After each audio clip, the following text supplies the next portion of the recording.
네, 여러분 안녕하세요. 제6강 역동상담 적용의 한계, 부적응증 및 실패에 대해서 오늘 다뤄보도록 하겠습니다. 역동상담 연구 강의가 6개의 주제로 되어 있으니까 오늘이 그 강의로는 마지막 시간에 해당이 되겠죠.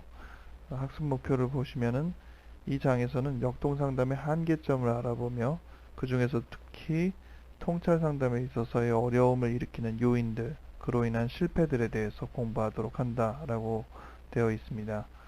역동상담을 배울 때 그 장점을 배우는 만큼 단점과 한계에 대해서 인식하는 것이 중요할 것입니다. 어떠한 치료든 완벽한 치료는 없죠. 완전한 치료는 없어요. 그런데 단점을 정확하게 알면은 장점 이상으로 그 치료를 활용할 수 있는 가능성이 높아집니다. 우리가 이제 어떤 약을 복용해도 그 약의 부작용이 많이 알려져 있다는 것은 그 약이 나쁜 약이라는 뜻만이 아니라 그 약이 충분히 잘 사용할 수 있다는 설명이 되거든요. 그래서 우리가 단점이 있어서는 안 된다라고 생각할 게 아니라 치료에도 충분히 단점과 한계가 있을 수 있다는 것들을 인지하고 그 부분들을 조심하면 되기 때문에 오히려 이러한 점들을 더 명백하게 알아서 이 치료가 효과적으로 사용될 수 있도록 하셔야 될 것입니다. 먼저 통찰 상담에는 한계가 있다라는 제목을 생각해 보죠. 통찰은 내담자가 준비된 상태까지만 이루어진다. 그러므로 상담은 그렇게 일정한 수준까지만 가능하고 그 이상의 치유는 하나님의 은혜의 영역이다. 그러므로 원래 목표한 바대로 이루지 못한 것을 실망하지 말자라고 되었습니다. 통찰 상담을 할 때 물론 우리는 어느 정도의 목표를 두죠. 이 내담자가 이상의 충분한 자기 이해를 갖기를 기대합니다. 하지만은 내담자가 항상 그 기대에 다 도달하는 것은 아니죠. 그렇기 때문에 우리가 할 수 있는 노력을 충분히 기울여서 그 사람이 최대의 그 목표를 도달하기를 바라지만은 도달하지 못한다고 할지라도 너무 실망하지는 않아야 되겠다. 그리고 또 목표를 너무 막연하고 높게만 잡는다면은 상담은 끝이 없을 겁니다. 우리가 산 넘어 산이라는 표현처럼 그 보통 상담에 대한 주제들을 다루다 보면 또 다른 문제가 나오고 또 다른 문제가 나오고 정말로 문제가 하나 해결되면 다음 문제가 또 생기고 이런 식으로 인생이 반복되지 않습니까? 그러니까 이 사람의 문제를 다 해결하겠다라고 각오를 하면은 상담을 평생 해도 모자랄 거예요. 그러므로 우리가 상담에서 어디까지 나아가야 되느냐, 또 목표에 도달하지 않더라도 언제의 시점이면은 상담을 종결할 수 있어야 하느냐, 이러한 이해가 충분히 잘 있어야 합니다. 그리고 언제 끝나야 되는가를 먼저 알기 전에 어쨌든 그 끝나는 시간이 있다는 것이고 그 끝나는 시간에 상담자는 아쉬움이 있다는 것이죠. 목표에 도달한다고 하더라도 아마 상담자로서는 내담자가 더 나은 삶을 살 수 있고 또 더 깊은 자기 이해를 할 수 있지 않을까 하는 아쉬움을 당연히 가질 것입니다. 이럴 때 치료자에게 중요한 것이 있는데 바로 여기 적혀 있는 하나님의 은혜의 영역에 자신을 맡기는 것.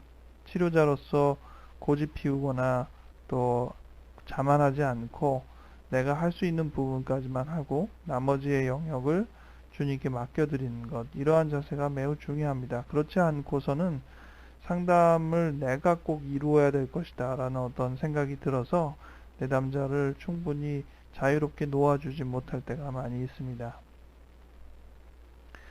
그리고 실패의 경우를 한번 생각해 볼 텐데 역동상담을 실패한다. 내담자와 상담자가 만나서 이제 상담을 하는데 그것이 결국은 잘 마무리가 되지 않고 중도에 끝난다라고 할 수 있겠죠.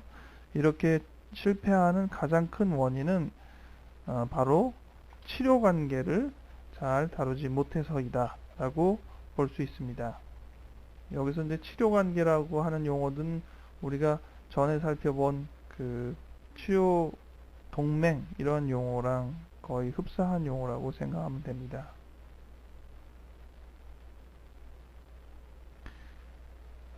특히 그런 경우에 내담자들은 그들 스스로의 자아의 능력이나 동기가 적당히 있는데 상담자가 자신의 욕심 때문에 너무 목표를 높이 세우고 그것을 강요하려고 할 때 치료 관계가 깨지고 상담이 실패로 끝나게 된다.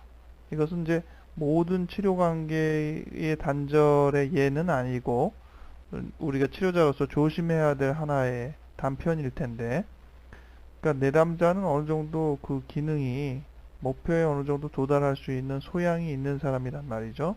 근데 문제는 치료자가 내담자의 경우보다 너무 기대가 높아서, 네, 그래서 치료의 그 목표를 너무 높이 잡아서 결국은 내담자한테 당신은 여기까지 도달해야 된다라고 암묵적으로 그것을 이제 강요하게 된단 말이죠. 수월하게 순리대로 흘러가는 게 아니라 내담자를 푸시한다, 강제한다, 이런 것이 되는 겁니다. 결국 그러한 관계 속에서 치료 관계가 깨질 수가 있다. 그러기 때문에 치료자는 목표에 지나치게 치중해서는 안 된다. 위에서도 언급했지만은 내담자가 준비된 상태까지만 나아가기 때문에 목표 중심적인 상담으로 나아간다면 아마 통찰 상담은 금방 실패를 할 거예요. 목표 중심적이지 않으면 무엇이 중심적이냐? 관계 중심적이라는 것이죠. 그래서 치료 관계에 중점을 두자.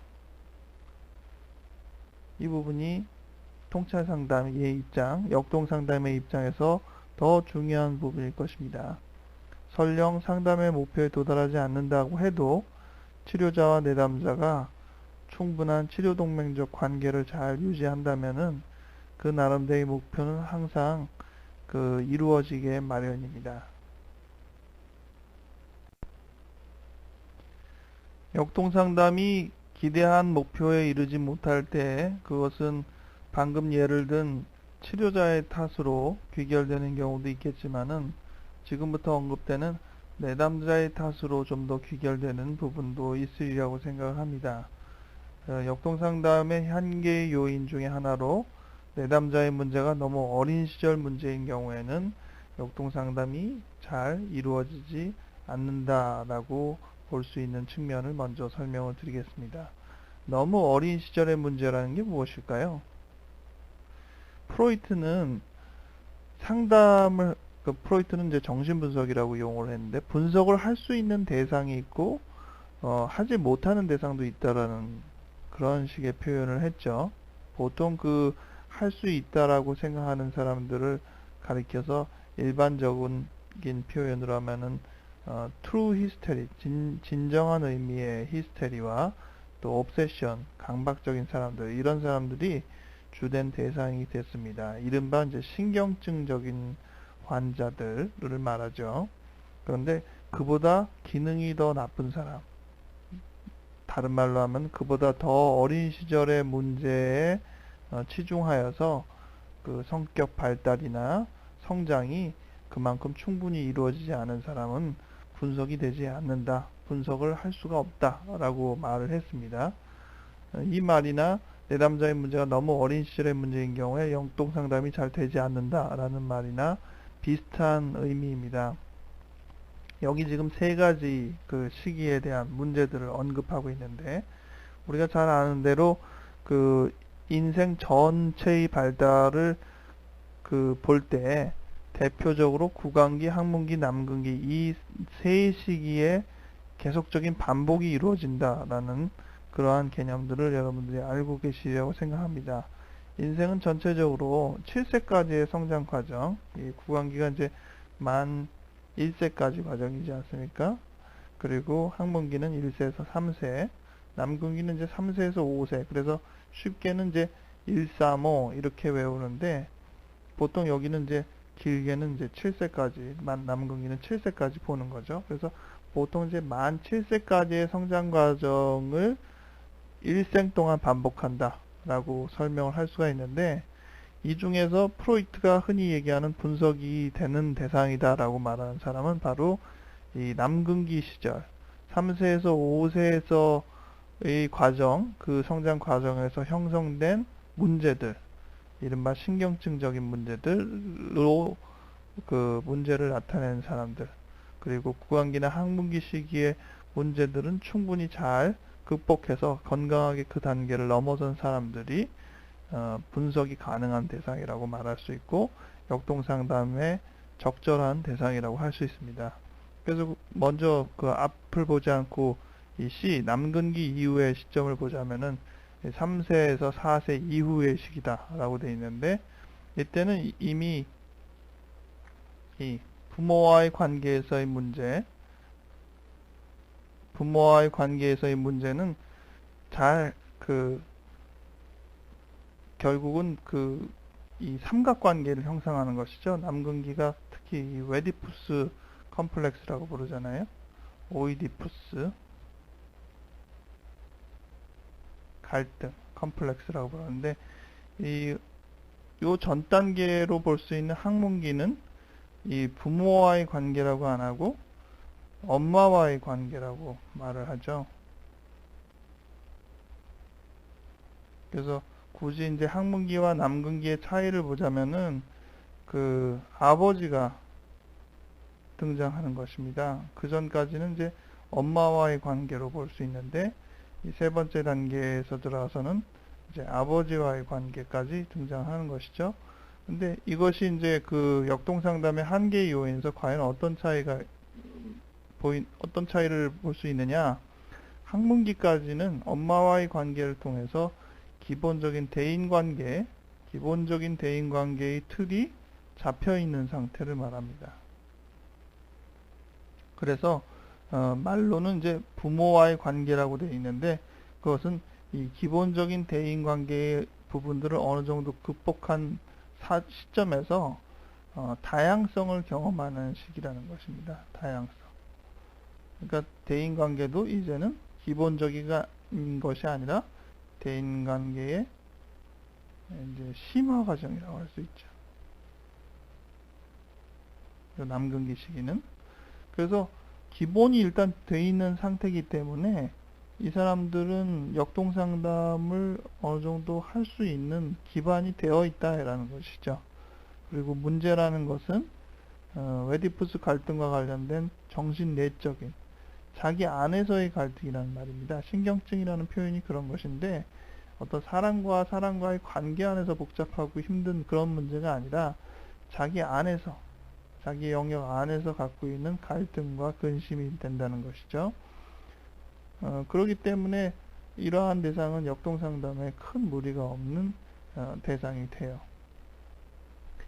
그보다 조금 더 그 어린 시절에 해당하는 항문기, 만 1세에서 3세의 과정인데, 이때 시기는 이제 엄마와의 관계라고 할 수 있죠. 이 시기에는 그 분노와 적개심의 문제가 있다라고 지금 되어 있는데, 왜 하필이면은 분노와 적개심의 문제를 가지고 있을까? 그것은 바로 엄마와의 관계가 그냥 일반적인 관계와 조금 구분을 하자면은 이 상하 관계라는 겁니다.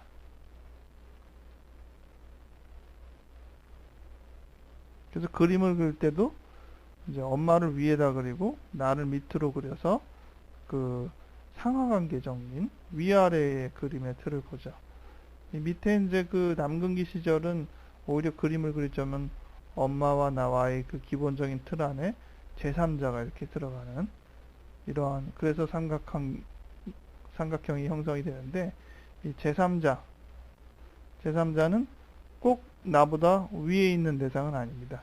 나보다 평등한 대상일 수도 있고, 나보다 아래인 대상일 수도 있고, 물론 이제 그 아버지라는 존재이기 때문에 1차적으로는 조금 더 윗 대상을 강조하는 느낌이 들지만은, 그 남근기는 꼭 위아래의 개념이 아니라 그 다양성에 더 비중을 두고요.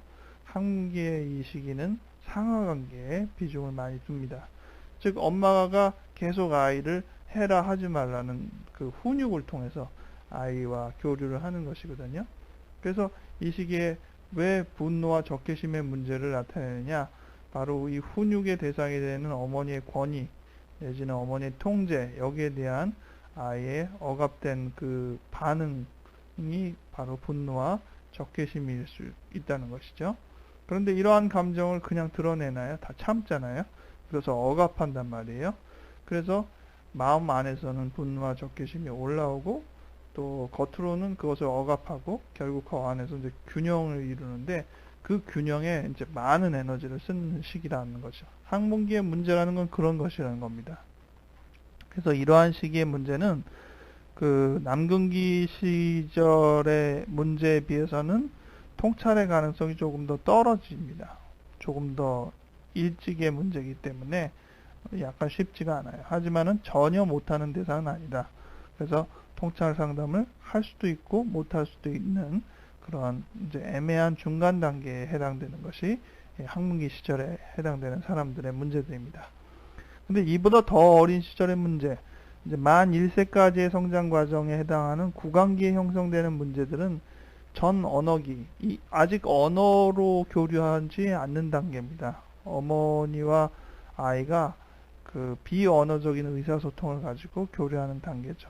아이가 엄마, 아빠 이렇게 얘기를 하는 것은 이제 걷고 만 1세가 되면서부터 이루어지는 거니까 구강기의 후미에 이제 막판에 조금 일어나는 관계지 전체적인 구강기 전체적인 관계 안에서는 여전히 아직은 언어가 없는 시절이다.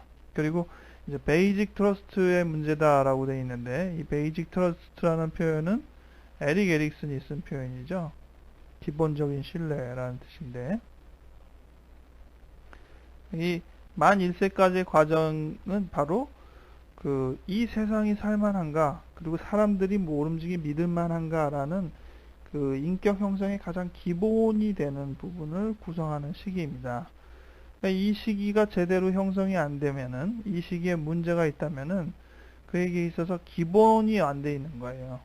그래서 의존 욕구가 너무 뿌리 깊이 작용을 하거나 또는 불신과 무관심과 우울이 너무 뿌리 깊이 자리를 잡거나 그래서 이러한 그 마음 상태가 되면은 대상 관계가 매우 그 절실한 어떤 병적인 현상 속에서 벌어집니다. 그래서 항상 구강기적인 만족을 위해서 하게 되고 세상을 피학적으로 보기도 하고 현실을 왜곡하기도 하는 즉 구강기에 형성된 문제들은 인격의 기본 자체를 흔들기 때문에 이러한 문제들은 상담이라는 보다 그 자기 내면을 깊이 드러내는 어떤 그 상위 작업을 따라가기 어려워요. 그래서 이 구강기에 형성된 문제들은 극단적으로 얘기하면은 역동 상담이 불가능하다라고 말할 수 있는 겁니다.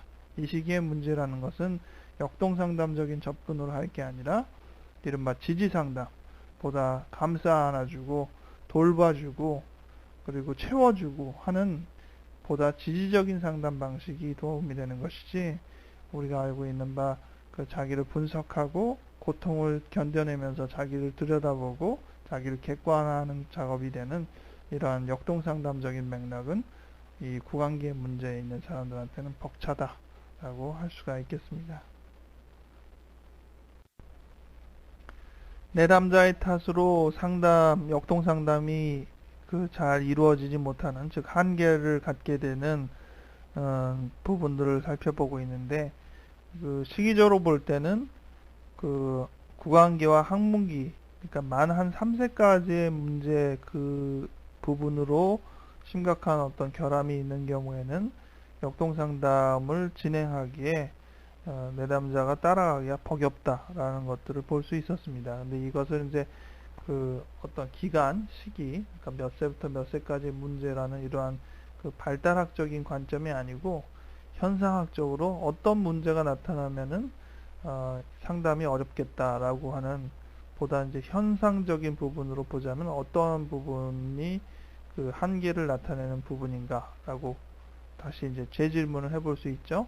그래서 그 부분에 대해서 여기 이제 두 부분을 정리했는데 크게 첫째는 경계성 인격, 둘째는 그 고착된 병적인 문제 이렇게 두 가지를 언급을 하고 있습니다. 먼저 경계성 인격 장애는 반드시 이제 경계성 인격만이 아니라 실은 그 이게 이제 학문기 시기의 문제인데요. 즉 만 1세에서 3세의 과정에 주로 나타나는 여러 현상들이 성격 성향으로 나타나는 것이거든요. 그 중에 이제 한 예가 경계성 인격 장애라고 할 수 있죠. 이러한 병리가 드러나면은 이 사람은 아까 항문기는 어떻게 역동상담이 가능하다 그랬나요? 못한다 그랬나요? 할 수도 있고 못할 수도 있고 이렇게 얘기를 했죠. 네. 인격장애의 특성을 갖고 있는 사람들은 기본적으로 상담을 역동적인 관점으로 할 수도 있고 못할 수도 있습니다. 하지만은 단순한 성격 문제가 아니라 장애라고 붙으면은, 인격 장애라고 붙는다면은 역동상담은 못한다고 해도 과언이 아닙니다. 예를 들어서 이제 경계성 인격 장애의 경우 내담자가 상담자와의 관계를 통해서 끊임없이 안정을 추구하려는 성향 때문에 상담자 내담자 관계가 매우 위태롭다. 어떻게 끊임없이 안정을 추구하려는 성향이 있는데 상담자 내담자 관계는 위태로울까요? 경계성 인격 장애는 매우 불안정합니다. 본인 자신이 매우 불안정해요. 그래서 안정을 추구하려고 하지만 전체적으로는 불안을 계속 제출하면서 이래도 나를 받아들일 수 있느냐, 이래도 나를 참아줄 수 있느냐, 이러한 테스트를 하게 됩니다. 그러니까 관계는 위태롭죠. 안정을 추구하는 게 안정을 추구하기 위해서 본인을 편안하게 하고 별 말썽을 일으키지 않고 이렇게 나가는 게 아니라 안정을 추구하려는 그 마음을 마치 이러한 어려운 상황에서도 안전이 가능할까라는 식으로 테스트를 하면서 제시를 하기 때문에 관계는 매우 위태롭습니다. 내담자의 상담 관계를 파괴시키려는 적개심의 충동이 많이 일어나고, 또 한편 상담자에게 강하게 매달리는 의존 욕구가 나타난다. 그러니까 치료자를 아주 좋게 취급하기도 하고 또 아주 극단적으로 나쁘게도 취급하는 이러한 흑백 논리적인 방식이 손바닥 뒤집듯이 이렇게 자꾸 반복해서 나타나는 거예요. 그래서 치료자에 대한 적개심이 드러날 때는 아주 치료자를 공격하고 화내고 또 치료자에 대해서 부정적인 것들을 다 쏟아붓고 하지만은, 또 반면 의존 욕구에 관련되어서는 치료자한테 뭐든지 의지하려고 하고 치료자의 의향을 묻고 치료자의 눈치를 보고 치료자를 찬사하고 치료자를 높이고 하는 그러한 방식을 보입니다. 그렇기 때문에 이러한 불안정한 내담자의 반응들로 인해서 상담자가 쉽게 지치죠. 그래서 상담의 위기를 맞게 하고 실패하게 되는 경향이 많습니다.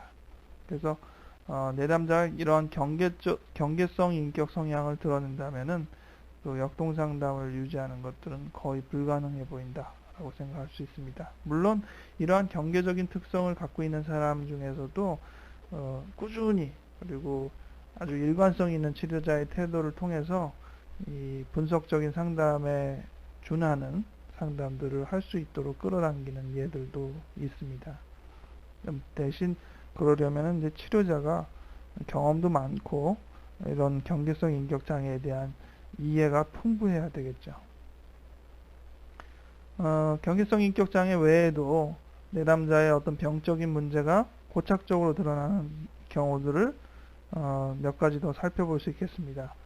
건강과 관련되어서 병리적인 증상을 오랫동안 나타나는 내담자, 이러한 사람들은 통찰이 불가능하기 때문에 지지상담 방식으로 해야 된다.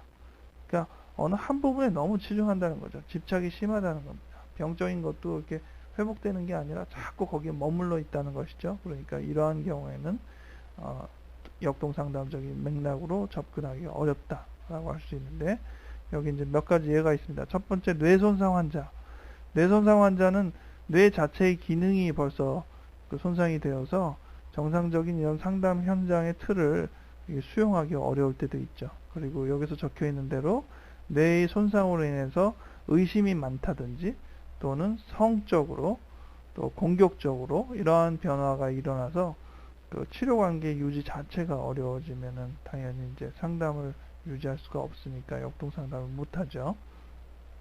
그리고 위에 경계성 인격 장애와 달리 조울증이라는 병이 있죠. 경계성 인격 장애가 흑백 논리를 가지고 좋았다 나빴다 하는 것은 하루에도 몇십 번씩 바뀔 수 있는 그런 불안정한 상태입니다. 그런데 조울증이라는 표현은 그렇게 하루에도 몇 번씩 이렇게 손바닥 뒤집듯이 바뀌는 그러한 방식이 아니라, 일단 한번 우울하면 2주 이상 쫙 우울하고, 또 한 번 기분이 들떠서 조증 현상을 보이면 일주일 이상 조증을 쭉 하고, 즉 한번 어느 정도 흐름이 가면은 그 흐름의 사이클대로 꽤 오랜 시간을 진행을 하는 것이죠. 네, 그러한 현상을 가리켜서 조울증이라고 하는데, 조울증도 경계성 인격 장애와 마찬가지로 그 불안정성 때문에 결국은 그 상담, 통찰적인 상담의 방식에 연결되기가 어려운 대상이 됩니다. 조울증이 이제 그 조증으로 격할 때는 심한 불안이나 분노, 자살 욕구들 이런 것들이 충분히 드러나기 때문에 위태롭죠. 세 번째는 의존 욕구가 너무 심한 사람. 어떤 의미에서 의존 욕구가 심한 사람은 말을 잘 들을 거예요. 내담자의 입장으로서 그 치료자의 눈치를 보고 치료자가 원하는 대로 가능한 한 맞추려고 하고, 왜냐하면 의존해야 되니까 치료자를 높이고 그러한 특성들이 많이 보입니다. 하지만은 이러한 의존 욕구는 치료를 통해서 무언가를 성장시키려는 의도라기보다도 치료자 자신에게 붙어 있으려는 욕구가 더 강하기 때문에 성장과는 별개의 문제로 계속적으로 치료자 곁에 남아있는 사람이 됩니다. 그래서 이러한 관계는 깨닫게 되면 늦죠. 그러니까 이미 이 사람은 의존 이외에 별다른 기대가 없다라는 것들을 치료자가 알게 되면 너무 늦습니다. 관계가 침체가 되고 진전이 없는 그런 치료 관계가 오래 지속될 수가 있고요. 그렇게 되면은 그 내담자에게 정말 좋은 것은 못 주고 그저 치료자한테 기대서 자기 안위를 추구하는구나, 그 정도로 이제 내담자를 이해하고 아쉽지만은 그 통찰 상담을 못 하겠구나라는 것들을 깨달을 때가 옵니다. 병적으로 고착된 문제 네 번째로 편집증적인 환자, 그러니까 의심이 많은 거죠. 그래서 무슨 일이 있더라도 그 치료자의 그러한 말투나 또 조언이나 또 중재하는 방식에 대해서 있는 그대로 받아들이지 않고 도대체 무슨 꿍꿍이가 있어서 나한테 저런 식으로 말하거나 태도를 보이나 이런 어떤 의심을 계속 갖게 됩니다. 그러면은 심지어는 이제 그러한 사소한 행동을 가지고서도 치료자가 자기를 해치려고 하거나 모함하려고 하거나 뭔가 나를 그 궁지에 몰아넣으려는 중대한 계획을 꾸미고 있다라는 식으로 피해망상적인 부분까지 진전되기도 합니다. 그래서 결국은 이 치료관계 형성을 못 시킨다는 것이죠. 편집증적인 특성 때문에. 그 외에도 몇 가지 특성들이 그 상담에 방해를 주는, 특히 이제 이런 분석적인 역동상담, 자기 이해적인 통찰상담적인 관점에 다다르기 매우 어렵게 만드는 예들을 몇 가지 더 볼 수 있죠. 피학적 성격이나 강박증적인 요소, 반사회성 인격장애적인 요소나 또 물질 압력, 물질 중독 이런 부분들, 알코올이나 약물이나 이러한 부분들에 이렇게 빠져 있는 사람들은 그 병적인 고착이 심한 거기 때문에 쉽사리 벗어나기 어렵습니다. 그래서 지금 이렇게 현상적으로 드러나는 이러한 문제들이 나타나면은 이 사람들은 역동상담의 방식으로는 도움을 받기가 어렵겠구나 라고 생각해 볼 수가 있겠죠. 4번, 통찰 상담이 성공적으로 끝났다고 해도 그것이 그 사람의 삶에 긍정적인 이익만 주는 것일까? 그것이 또 다른 문제의 시작이 될 수 있다. 어떤 생각이 드세요? 이게 이제 어떤 예냐면 이런 겁니다. 어떤 사람이 상담을 통해서 자기가 그동안 억압받고 살아왔다라는 것들을 발견했어요. 그리고 치료자의 도움을 통해서 이제는 나를 찾아야겠다. 내가 누구인지 더 생각하고 내 욕구에 대해서도 더 발견하고 내가 그저 희생양이 되거나 그 다른 사람한테 순응적인 사람만 되는 것이 아니라 내 마음속에 있는 내 본성과 내 의지를 잘 발견하고 거기에 충실하게 살아가는 사람이 되어야겠다라고 깨달았습니다. 좋은 깨달음이죠. 네. 그런데 그러한 성공적인 통찰 상담이 그 사람에게 그 다른 문제의 시작이 될 수 있다는 예를 들자면은 결국 그 문제를 통해서 가족들한테 이제 나는 내 자신을 위해서 살겠다라고 자기 선언을 한단 말이죠. 중년의 여인이 상담을 끝나고 나서 이제 나는 너희들한테 밥 차려주고 남편의 그 잔소리에 아무 군소리 없이 그대로 순응하는 그러한 그 부인으로서의 어머니로서의 삶은 이제 살지 않겠다. 나는 이제 나를 찾아서 나를 위해서 살겠다라고 하면은 이 가족 관계가 갑자기 이제 이상해집니다. 그리고 단순히 그 문제를 통해서 가족들이 이제 우리 엄마 또 우리 부인이 왜 그러나라는 정도의 부분만이 아니라 그 이상의 2중 3중의 새로운 피해와 갈등 요소가 등장할 수 있겠죠. 그렇다고 해서 이 중년 여인이 상담을 하는 것이 잘못된 것입니까? 그건 물론 아니죠. 그 사람의 삶에 긍정적인 이익을 주는 것은 맞지만은 문제의 이익만 있는 것이 아니라 항상 이런 것은 상대적으로 또 다른 문제들을 발생한다는 것입니다. 그 다음 5번째, 역동상담이란 우리의 인생의 어떤 부분을 제한적으로 다소 완화시켜주거나 고쳐주는 것이지 결코 완벽하고 온전한 삶을 약속해주는 것은 아니다. 역동상담은 영적인, 정신적인 성숙에 활용할 수 있는 여러 가지 방법 중에 하나일 뿐이다. 결코 역동상담 하나로 모든 문제를 해결할 수 없습니다. 심지어 신앙도 우리의 일생의 모든 부분들을 해결하지 않습니다. 신앙생활하고 기도하고 말씀 읽는다고 해서 수입이 생기는 건 아닙니다. 우리가 잘 알죠. 그리고 신앙생활 열심히 한다고 해서 뭐 위험한 문제들을 직면했을 때 항상 문제가 잘 해결되는 것은 아닙니다. 신앙생활 열심히 한다고 해서 우리한테 닥치게 되는 고난이 피해가는 것만 있는 것은 아닙니다. 더 큰 고통이 있기도 하고 아주 예상치 않은 난제를 만나기도 합니다. 그것이 진정한 삶이죠. 근데 많은 사람들이 이제 신앙에 의지하는데 왜 이러한 문제가 생길까 하고 아주 당혹스러워할 수가 있는데 그런 건 아니다.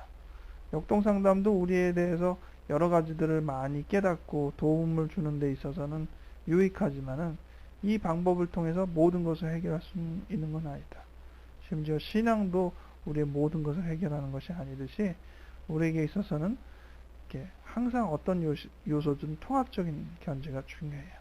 그래서 신체적, 심리적, 영적 이러한 부분들이 골고루 잘 이루어지는 것이 중요합니다.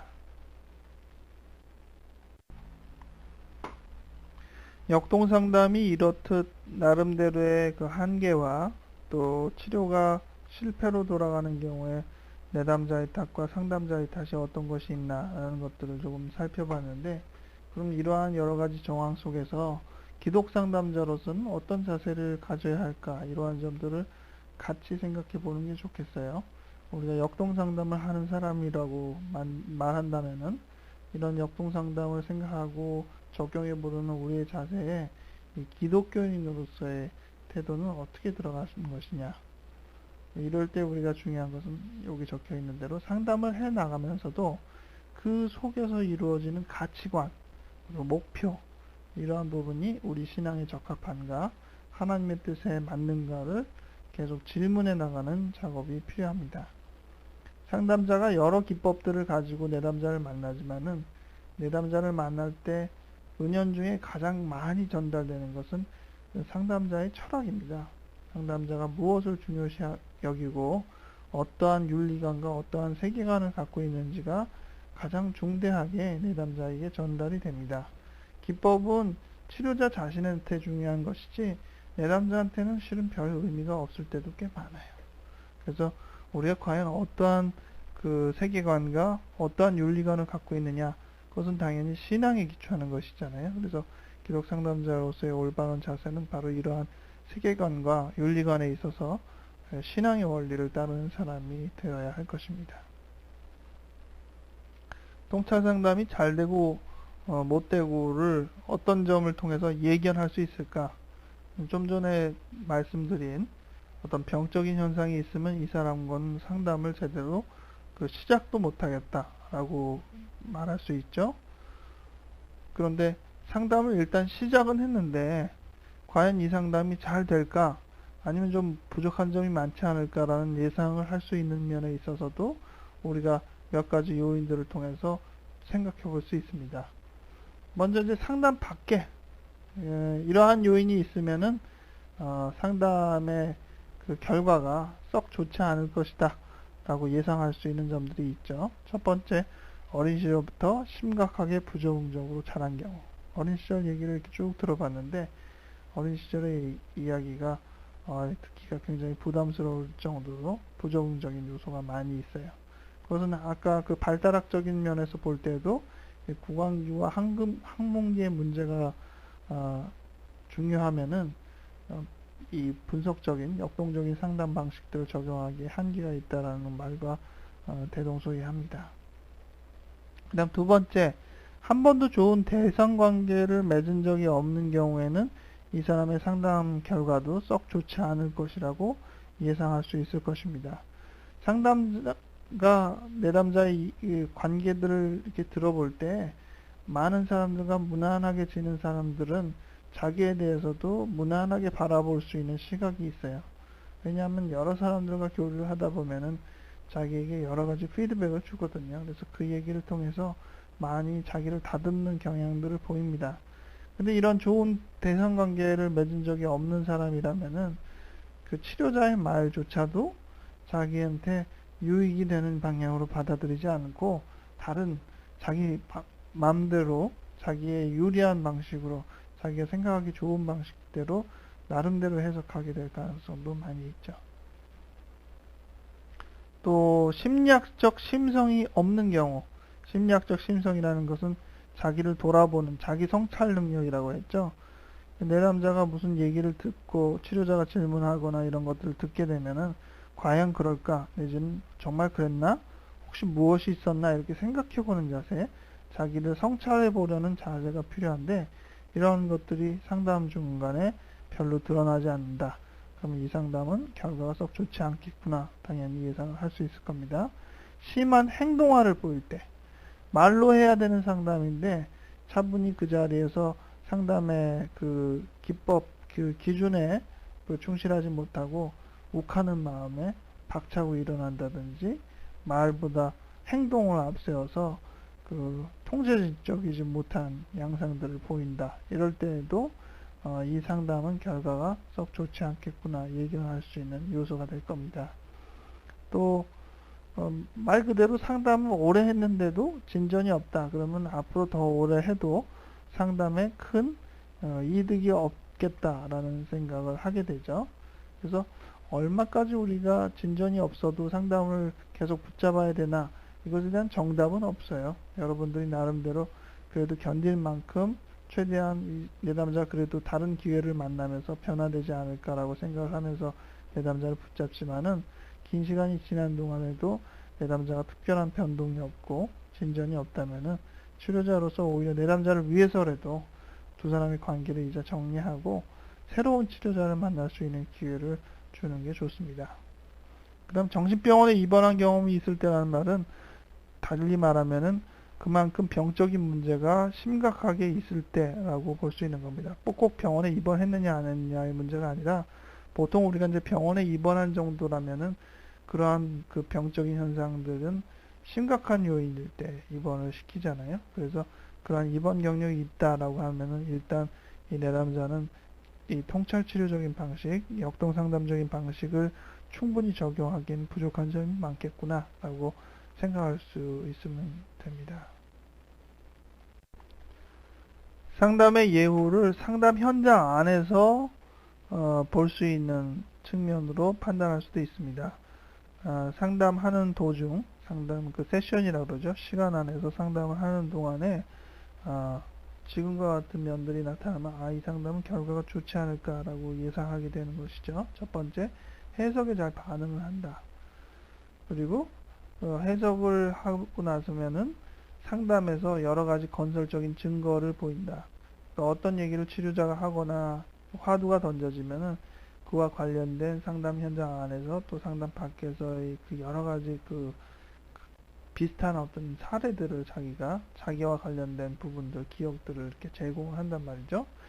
그리고 통찰을 노력해서 많은 부분들을 새로운 통찰을 얻는데 애를 쓰고 그 외에도 자유현상이나 꿈이나 전이와 같은 과정에서 자기의 마음을 들여다보려는 노력의 일환으로 여러 정보들을 제공한다든지 이러면은 이 사람은 역동상담에 대해서 잘 따라오고 있고 또 결과적으로 그래서 결과가 좋겠구나 라고 예상을 할 수 있다는 것이죠.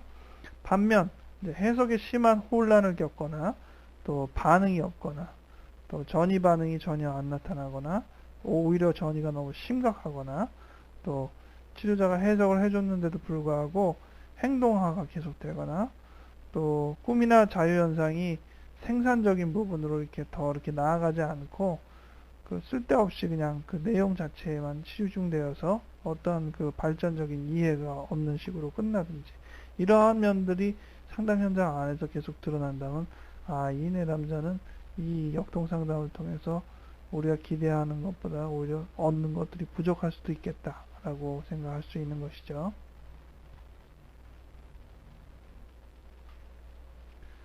통찰 상담에서 어려운 경우들을 좀 살펴봅시다. 상담을 하는 도중에 그 내담자의 문제들을 얘기하면서 이렇게 잘 해답이 안 되고 계속 그 맴도는 식으로 상담이 진척이 없는 경우들을 볼 수 있는데요. 먼저는 이제 대인관계가 악순환. 그러니까 자기의 어떤 뿌리 깊은 문제가 계속적으로 발생하는데 문제가 어떤 통찰이나 새로운 방식으로 그 진전되지 않고 똑같은 문제의 패턴을 계속 반복하는 양상을 말하는 것이죠. 그러면은 어떠한 그 지식적인 이해든 또 깨달음이든 또 감정의 정화든 이게 결국은 그것들이 이 대인관계에서 녹아 들어가서 결국은 그것이 대인관계의 틀을 조금씩 바꾸고 개선하고 그래야 되는데 그러한 일들이 일어나지 않고 그저 늘 패턴 그대로 반복되는 경우에 있어서는 이 상담이 그 통찰 상담에서 바라는 어떤 소기의 목표를 달성하지 못하겠구나라는 아쉬움을 갖게 될 겁니다. 두 번째는 이제 전이의 성애화라고 되어 있는데 우리가 흔히 얘기하는 전이저항적인 요소죠. 이 치료자를 성적인 대상으로 삼는 거라는 겁니다. 보통 우리가 그러한 전이를 긍정적인 전이라는 관점에서 생각하기도 하죠. 치료자를 좋아한다라는 것이죠. 근데 그것이 적당히 좋아하는 수준이 아니고 흠모하는 수준이 아니고 더 나아가서 치료자를 성적인 대상으로 삼는 겁니다. 성적으로 좋아하는 것이죠. 치료자와의 성적인 것들을 꿈꾸고 상상하고 꿈에서도 등장하고 그러한 부분들 이게 전이저항적으로 작용하게 되면 결국은 치료의 관계는 자기를 깨닫고 새로운 관계로 나아가는 어떤 틀을 배우는 자리가 아니라 치료자의 만남을 통해서 자기의 성적인 판타지를 충족시키는 그 자리에 머물러 있다는 것이죠. 그러니 여러분 그것은 이제 통찰 상담으로 나아가게 해주는 게 아니라 그 자리에 머물고 악순환을 계속 부추기는 격이 될 것입니다. 통찰 상담에서 어려운 과정, 먼저 그 대인관계가 악순환이 있는 경우, 두 번째는 이제 전이저항적인 요소로서 그 치료자를 성적인 대상으로 전이의 성애화 부분을 언급했는데, 세 번째 부분도 비슷한 맥락을 갖고 있는데, 이른바 부정적인 치료 반응이라는 표현이 있어요. 네거티브 테라피틱 리액션. 치료에 적절하지 않은 반응이 계속 나오는 것이죠. 여기서 이제 애정적인 원인은 좀 전에 살핀 부분과 거의 같다고 보시면 됩니다. 그러니까 애정적인 특성을 가지고 치료에 반하는 계속적인 반응이 나오는 거예요. 적대적인 건 뭐냐? 치료자가 싫은 거죠. 그렇기 때문에 치료자에 대해서 적개심을 나타내고 또 치료자가 계획하고 있는 치료의 목표가 있으면 그거를 보기 좋게 실패하게 함을 통하여서 통쾌함을 경험하려는 어떤 의미에서 치료자를 라이벌로 생각하기도 하고 또 치료자를 적으로 생각하고 하는 경향을 말합니다. 이러한 점들은 의식적으로 느끼기도 하지만은 많은 경우 무의식적인 상태에서 치료자에 대한 애정적인 적대적인 감정이 치료의 관계를 계속 저해하고 치료 관계를 건전하지 못한 방향으로 나아가게 합니다. 그래서 이러한 특성들이 나타나면은 이제 애를 먹는 거죠. 치료의 관계에서 애를 먹는 겁니다. 두 예를 보면서 이러한 그 치료 과정 속에서 나타나는 어려운 점들을 어떻게 이해하고 해결하는지 한번 생각해 보면 좋겠어요. 첫 번째 예는 어떤 부인이 우울해서 이제 상담을 하게 되는데 그 우울감을 해소하는 과정이 바로 그 내부적으로 억제되어 있던 적개심이 이제 분석이 되면서 호전이 되었다는 겁니다. 그녀는 이제 지나치게 희생적인 홀 어머니 밑에서 자랐기 때문에 죄의식, 무의무감 이런 것이 압도되어 있었어요. 또 좌절을 주고 억압하는 그런 어머니의 행동 때문에 마음속 깊이 심한 적개감을 느껴왔는데, 근데 어머니는 어떤 의미에서는 자기를 위해서 늘 희생하는 그런 어머니란 말이에요. 그러니까 그런 어머니한테 내가 내 미운 감정을 갖는다는 것이 오히려 죄책감을 느끼는 만한 일이잖아요. 그러니까 감히 그러한 것들은 드러낼 꿈조차도 꾸지 못하는 이러한 상황이 있었던 겁니다. 다음 장으로 넘어가죠.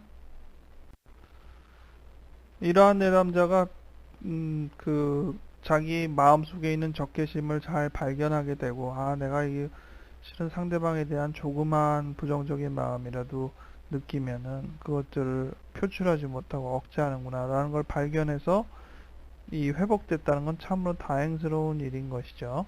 그런데 이러한 점들이 잘 다루어지지 않으면은 결국 이 부정적인 치료 반응을 통해서 치료의 관계가 아주 애매하고 어려워질 수도 있다는 겁니다. 즉, 치료자에 대해서 이제 적개심을 갖게 되는데 치료자를 어머니와 같은 대상으로 취급하게 되면은 결국은 치료자가 나를 위해서 저렇게 노력하고 또 고생하고 있는데 내가 감히 치료자한테 이러한 나쁜 마음을 품다니 하면서 의식적으로 무의식적으로 자기의 마음을 숨기게 될 것이죠. 그렇게 되면은 치료는 잘 안 되면서 그 적개심은 드러나지도 않고 또 그 적개심에 상응하는 내담자의 죄책감이 더욱더 커져서 그의 우울감은 또 증폭될 수도 있는 겁니다. 이러한 내담자의 그 원인이 어느 정도 규명이 되는 과정 속에서 우리가 해야 되는 몇 가지 이제 지침은, 일단은 내담자의 죄의식, 내가 타인에 대해서 갖고 있는 적개심을 조금이라도 가지면은 그것에 대해서 이제 guilty, 죄책감을 갖는데 이러한 것들을 감수해야 될 필요가 있다.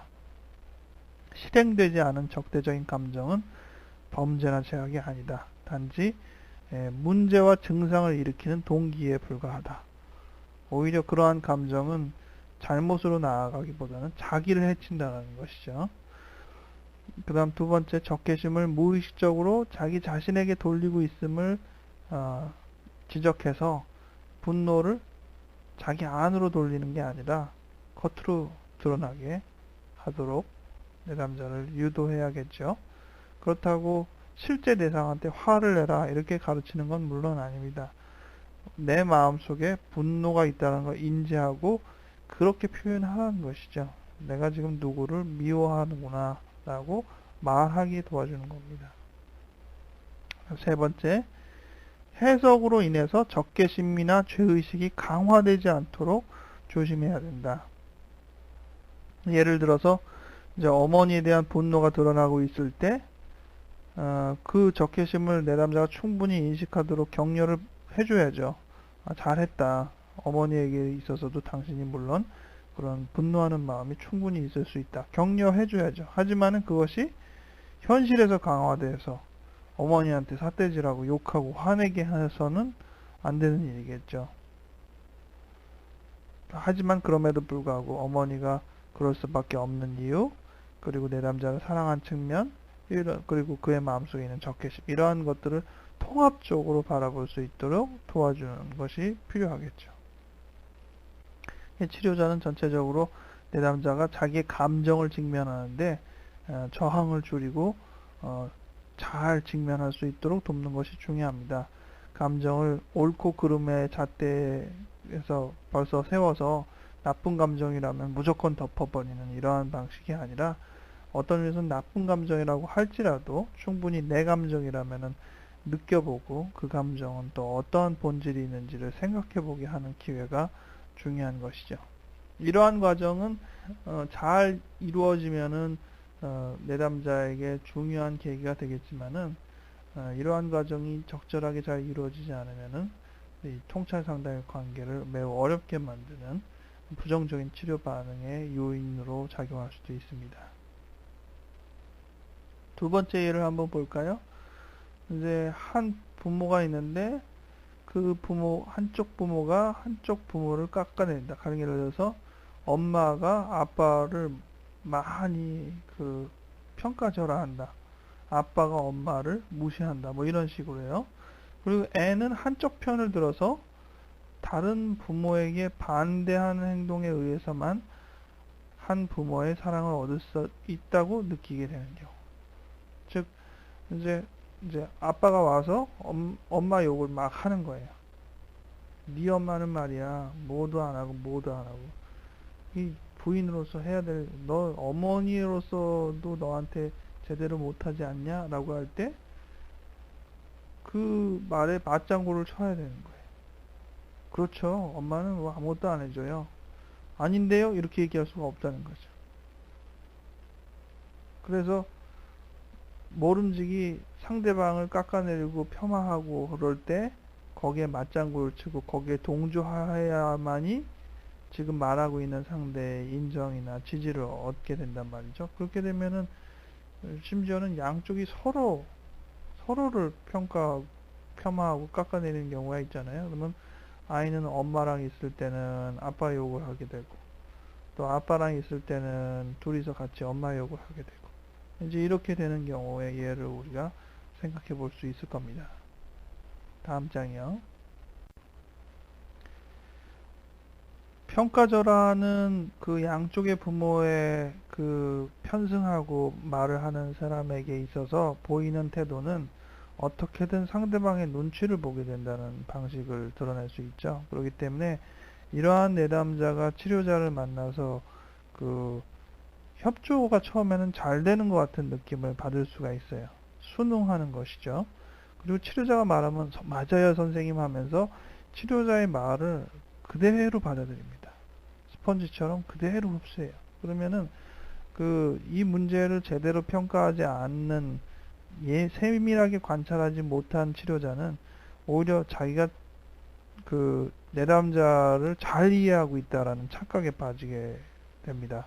심지어는 이제 치료자가 조금 이제 자기 중심적인 생각이 있어서 자기가 믿고 있는 인간이에 대한 철학이나 관점에 대해서 신봉하고 있는 경우에는 그 철학을 계속 얘기하게 되는데 내담자가 거기에 대해서 그대로 편승해서 다 맞다고 하는 거예요. 그러니까 야, 얘는 모델이다. 내가 갖고 있는 이 상담 사례의 전형적인 모델이다. 이렇게 이제 착각을 하게 만드는 겁니다. 실은 내담자가 그 모습과 똑같은 사람인 게 아니라 치료자가 생각하고 있는 내담자상에 내담자가 맞춰주고 있다는 것이죠. 이러한 관계는 처음에는 흥미진진하게 돌아가고 내담자의 말 하나하나가 치료자가 마음에 드는 그러한 표현이 되어서 상담이 잘 되고 있다라고 오인하기 쉽지만은 상담이 길어지면 길어질수록 별 진전 없이 늘 그 자리에 머물게 되는, 혹여 또는 치료자나 내담자나 서로 그냥 그 자체가 만족스러워서 얘기하면은 거기에 수능적으로 반응하는 내담자를 그저 끼고 어떤 치료적인 회복적인 어떤 건강한 쪽으로 나아가려는 그런 관계가 아니라 서로가 서로에게 자기 만족을 위해서 추구하는, 그저 그냥 서로의 관계를 유지하는 그 자체로서 의존적인, 상호 의존적인 관계가 될 수도 있는 것이죠. 그렇게 되면은 이 관계는 어려워지는 관계가 될 겁니다. 이러한 점들을 잘 간파하고, 이러한 내담자의 특성 때문에 나한테 의견을 자꾸 맞추려고 하는구나라는 걸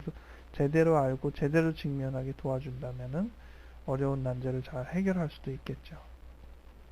마지막으로 정리를 해보겠습니다.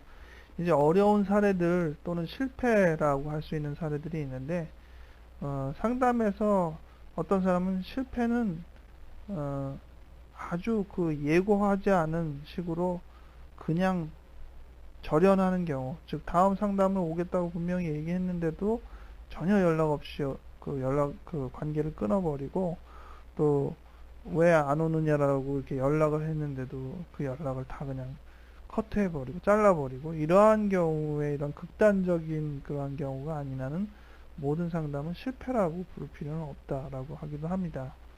즉 상담이 뭐 가령 예를 들어서 3개월을 하려고 했는데 그 서로 상담의 어떤 치료 관계가 잘 형성이 안 돼서 4주 만에 끝났다 손치더라도 그건 실패는 아니다. 두 사람이 그 서로의 그 한계점들을 인정하고 조기에 마무리한 것이지 실패는 아니다. 이렇게 말을 하기도 합니다. 뭐 그게 뭐 실패냐 아니냐 그 자체가 중요한 건 아니겠죠. 여러분 생각해 보시기에도 분명히 상담의 관계에서 우리가 흡족할 만큼 목표에 도달하는 경우도 있지만, 어떤 의미에서는 그에 도달하지 못하는 아쉬움 또는 이건 내가 잘못했구나 라고 실패하는 그런 느낌을 경험하는 사례들을 더 많이 경험할지도 모르겠어요. 근데 상담을 하다가 그 진전이 제대로 이루어지지 않을 때, 기대한 만큼의 어떤 발전이 없을 때 최소한 이 4가지의 주제에서 어떻게 이 문제를 해결할까 고민을 해봐야 될 겁니다. 제일 먼저 해야 될 것은 먼저 그 내담자에 대한 평가를 제대로 했는지를 다시 점검해 봐야 되는 거죠. 처음부터 다시 내담자가 올 때부터 내가 혹시 선입감을 갖고 있지는 않았는지, 내담자를 평가함에 있어서 내가 정보를 왜곡되게 취하지는 않았는지 처음부터 다시 점검해 보는 겁니다. 자기가 자기 혼자 스스로 볼 때는 똑같은 점은 또 똑같이 실수해서 보고 이럴 가능성이 있기 때문에, 이러한 재평가, 재시도의 경우에 있어서는 제3자를 항상 참여시켜 주는 게 좋죠. 특히 이제 슈퍼바이저, 자기 위 치료자의 어떤 조언을 받아서 사례를 점검해 보는 것도 하나의 기회가 될 것입니다. 두 번째는 이제 이 상담에서 통찰 상담을 중단하는 겁니다. 그리고 이제 3번이랑 같은 얘기인데, 다른 상담 기법이나 다른 방법을 이제 동원해서 지지 상담으로 전환하거나 또 문제 중심으로 상담을 하거나 이렇게 바꾸는 겁니다. 그러니까 결국 2번이랑 3번의 얘기는 상담을 완전히 끝내든지 아니면은 상담을 계속하되 치료자가 그 상담의 기법을 이제 지지적인 기법이 아니라 바꾸는 거죠. 예. 그래서 예, 정확하게 이제 제시를 하고 이제부터 통찰 상담은 그만하겠습니다라고 이렇게 명시하고 바꾸든지, 아니면 이렇게 그냥 부드럽게 연결한 상태에서 어차피 통찰 상담이라고 이렇게 전제하면서 출발하지 않은 단계라면은 안 되겠구나 해서 이제 지지 상담을 돌리든지, 어쨌든 간에 이제는 그 통찰 상담적인 기법에서는 좀 전환을 하는 것이죠. 마지막으로는 이제 치료자가 나와의 어떤 관계가 어렵다라고 생각하기 때문에 상담자를 바꾸는 문제까지도 고려를 해야 될 겁니다. 이때는 치료자가 자기 스스로의 역전위를 극복하지 못할 때에도 해당이 돼요. 여러 가지 측면 때문에 무언가 내가 내담자를 잘 못 보고 있다, 내 특성 때문에 그러기도 하겠다라는 부분인데 스스로 극복하기 어렵다라고 한다면은 내담자를 위해서라도 중단하는 경우가 있죠. 하지만은 섣불리 내담자를 만나는 걸 중단하고 다른 치료자를 바꾸는 것보다는 나도 충분히 내가 무슨 잘못을 했는지, 어떤 역전이 특성이 있는지 나도 충분히 느낀 후에야 바꾸는 것이 적절합니다. 아니면은 그저 그냥 회피하고 다른 사람한테 떠넘기는 식이 될 수 있기 때문에요. 내가 뭐를 잘못했는지 또 왜 바꿔야 되는지에 대해서 이렇게 명확하게 드러나기 전까지는 내가 계속 감당을 해야 되는 것이 옳죠. 어떤 교과서에는 상담자를 바꿀 때는 가급적이면은 성별을 바꿔라 라고 조언하기도 합니다. 가령 예를 들어서 내가 여자다 그러면 다음 치료자는 남자를 만나게 하라는 거죠. 이것은 꼭 성별을 꼭 바꾸라는 의미가 아니라 기존의 치료자의 특성 때문에 뭔가 상담의 한계나 실패가 경험되었을 테니까 가급적이면은 그 기존의 틀과 좀 다른 사람을 만나게 하라는 겁니다. 그래서 그동안에 치료자가 못 봤던 측면들을 좀 볼 수 있었으면 좋겠다라는 의미지 꼭 성별을 바꿔야 된다 아니다. 이러한 것이 본질은 아닙니다. 네, 지금까지 내용에서 우리가 이제 역동상담이라는 방식이 여러 면으로 내담자를 깊이 있게 이해하는 데 도움도 되지만은 또 상담을 진행하는 데 있어서 한계를 느낄 수도 있고, 그것이 이제 치료자의 탓도 있지만은 내담자의 탓도 있고 해서 결과적으로 충분한 목표에 도달하지 못하는 예들을 우리가 살펴보았습니다. 그럼에도 불구하고 역동상담의 기법들은 그 방법을 그대로 진행하든 아니면은 방식을 지지상담으로 하더라도 그 상담의 원리에 있어서 이 역동적인 원리는 언제나 적용될 거라고 생각합니다. 그동안 공부하신 것들을 이제 심화학습한 역동상담 연구의 과목이었는데, 다시 한번 정리하면서 역동상담이 비록 똑같은 어떤 기법으로 전달을 하든 아니면 그냥 원리로서만 우리가 상담하는 데서 생각을 하든 간에 잘 이렇게 활용이 되었으면 하는 바람이 있습니다. 네, 수고하셨습니다.